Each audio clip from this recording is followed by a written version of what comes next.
So the other thing layered in with all that, so that you kind of laid out what the problems can be with too much skill development or too much instruction. But the other part of it is it can cost a lot of money. So even if that was the best option for you, or if it was the best option in general, if it was proven that the more you get taught, the better it is, which isn't the case, but even if it was, some people just can't afford to do it. So now what do you do, right? So I think it's important that you can come up with a strategy that isn't limiting, because I remember being a kid and some of the guys that I played with whose parents would go nuts spending money on this thing and that thing and everything. I would feel like I might be behind, or, oh my God, they're so lucky that they get to do that. Or I wish my parents would let me do this extra thing or this extra workout, whatever. And it's not even that it was necessarily better, because in the long run, when I look back at those kids that were doing that, it didn't do anything extra for them. But at the time when I was a kid, it felt like, if only I could do this, like if only I could have that, right? So it's like we were talking yesterday about the social pressure of hockey. Yeah. And might not seem like much, but I've seen it with parents, right? And I've seen it with kids. Like, so you as a kid, you would like to go to skate with Coach Andy a couple more times a week or every week. That would have been nice, but it wasn't feasible. So did your life suck? Well, no, as a kid, you're sitting there going, but that kid gets to do it, and if I got to do it, I get to be better. Yeah, because you compare yourself, right? Yeah, it's the dad that he sees maybe one of the better kids at 10 years old skating with a skating coach or a stick handling coach, and the other parents go, man, like the social pressures, like if I do that for my kid, it's going to help him, and that's a real pressure. I was telling you yesterday, it was the social pressure that, with an experience that I have in hockey, parents coming up to, are you going to go to this tournament? Are you going to come to the spring tournament? And it was nonstop. So my son was like, Dad, how come I never get to go to but I drew a line in the sand. You're not doing it because it's not going to help you. And I don't have the resources to continue to just pay for hockey year round. So that social pressure is something that is real. It's real. Like how do you deal with the social pressure? It's like there's lines in the sand or something, whatever. So that's why I wanted to talk about some of this, is because it doesn't have to cost you a ton of money all the time. Mm-hmm. Right? Well, so and first thing, just for you saying you're drawing a hard line, that doesn't mean it never is good for anyone. It just means for you, for us, your situation, yeah. For you in your situation, with what you guys had going on with your family, that it didn't fit into the puzzle. Other people it might fit, whatever, but you have to make your own choices on what works and what doesn't work. And so when you're talking about what was best for Charlie going through, you identified certain things that'd be good. You identified things that weren't necessary, and you didn't do the things that weren't necessary. But if you're somebody who feels like you're missing out, then there's ways that you can do this where it doesn't have to cost you an arm and a leg. And that's the benefit of, you were talking about going on the road and running sessions for guys in Kitchener or whatever, and up in that area, or with the coaches. Let's say you invest a little bit of money in that. Let's say I'm going to say, hey, Coach Andy, come to Oshawa and let's do a skill session. So it's like, okay, that's going to cost you to do that. But now you've got the teaching points. So if you say, for example, and people can do this, they're allowed to, obviously we're talking about people that have done it, whether you're a coach or parent. So if you want to do that, this is something you could actually do with you if you want to. Yeah, we just reach out to them. So if you do this, you can say, okay, Andy, I want to have strictly shooting, strictly skating, strictly whatever the thing is. Andy comes out. Yeah, you have to pay him for this one. Yeah. But if you're there and you're actually paying attention and you listen, video it if you want. Seriously, video the session. It's worth it. And then now you have the teaching.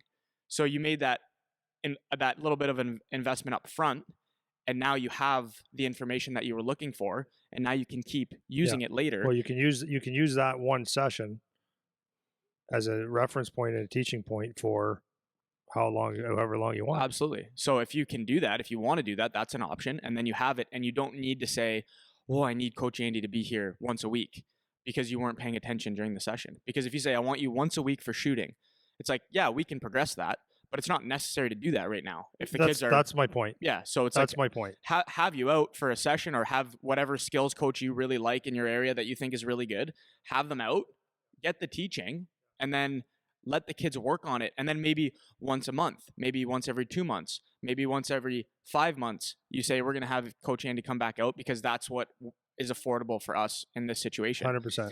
If you can't even do that, then there's online resources. So the one thing I was going to mention is the where you mentioned it at the start is the website, the video series, how it's like it's laid out nice for people.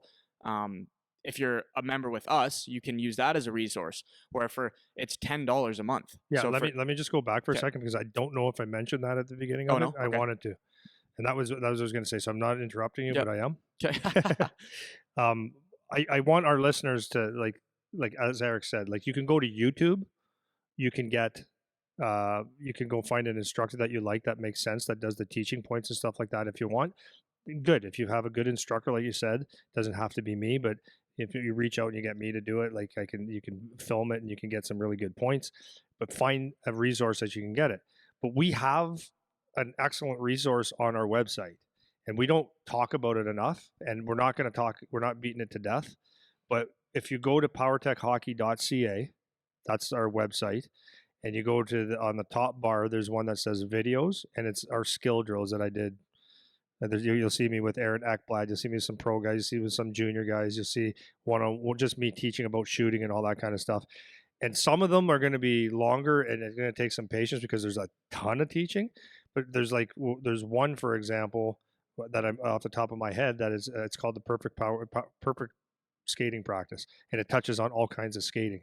So you could take that actual hour and apply it to ice time on your own without anybody there. Just do what I did, like learn about it and stuff. You can have the video on the side if you want, and that would be a really good resource. So like you said, you'd have to be a member to look at it. That would cost you $9.99 a month, and then for $9.99 a month to spend $10 to go through it, and if you get one drill, that was worth the best lesson in the world. right, and Right. that's as opposed to Right. spending because if you have whatever 6 guys on the ice and you have a high end skills coach, it's going to cost you a couple $100 for one thing, right? So instead of that, here's a resource, and it doesn't have to be ours. There's other people's stuff that if you are confident that it's quality and you're actually going to get some good teaching, there's other people that do something similar where there's a bank of online things and you pay and you can have access to that. There's another one. If you can't do that, you can always still go to the YouTubes or whatever. You'll have to have a little bit more critical thinking. So it's a little bit more challenging when you're using things that are free resources, because people that do it for a living aren't going to give you just all their best things for free, but it's there still. And so I know you want to go, but before you go, even if you're using YouTube where it's just free drills online, number one, you don't have to pay for a skills coach who maybe isn't the best that just does that anyways. That's number one. And we were touching on it earlier when I was talking about it like a middleman, right? It's like this skills coach, you're just paying just to get on the ice, and this guy just goes to YouTube and gets his drills anyways. Several guys. You could just do that. And some guys, I don't think that's all bad for skills coach to do, because sometimes you find someone who's really good as your own resource as a skills coach, or you want to get new ideas to keep it fresh, and all that's fine. But a lot of guys just go copy and paste and they don't know what they're teaching. So you can just do that without them. So if you do that, that costs you $0. And then you just have to have be a little bit more critically thinking about what you're actually getting. Which is better for you anyways. Which is better for you anyways. My point being, there's gradations of things that you can fit into your own cost structure as a family, as a parent, as a whatever, whether it's getting somebody like you to come out once or someone in your area that's really good, and then keeping that information to reuse, an online resource like we have online, or from somebody else who's just as good or you're confident is quality that you can get online, or you can go to the free stuff. All of that is to say, at the end of the day, it doesn't really matter that much whether you get the free thing, the paid for thing, the whatever thing, because even if, let's say, you're doing 80% of the work on your own and you're getting free videos off YouTube for 20% of the work being done for you, you're intentionally practicing trying to get better. And especially if we're talking youth levels, you're going to get way better, man. So it doesn't have to be you're going to get way better, or you're going to get your skill development in. Right. So it doesn't have to be the gold bar option where it costs you an extra $5,000 a year, an extra $10,000 a year to do skill development, or it doesn't have to be that. Like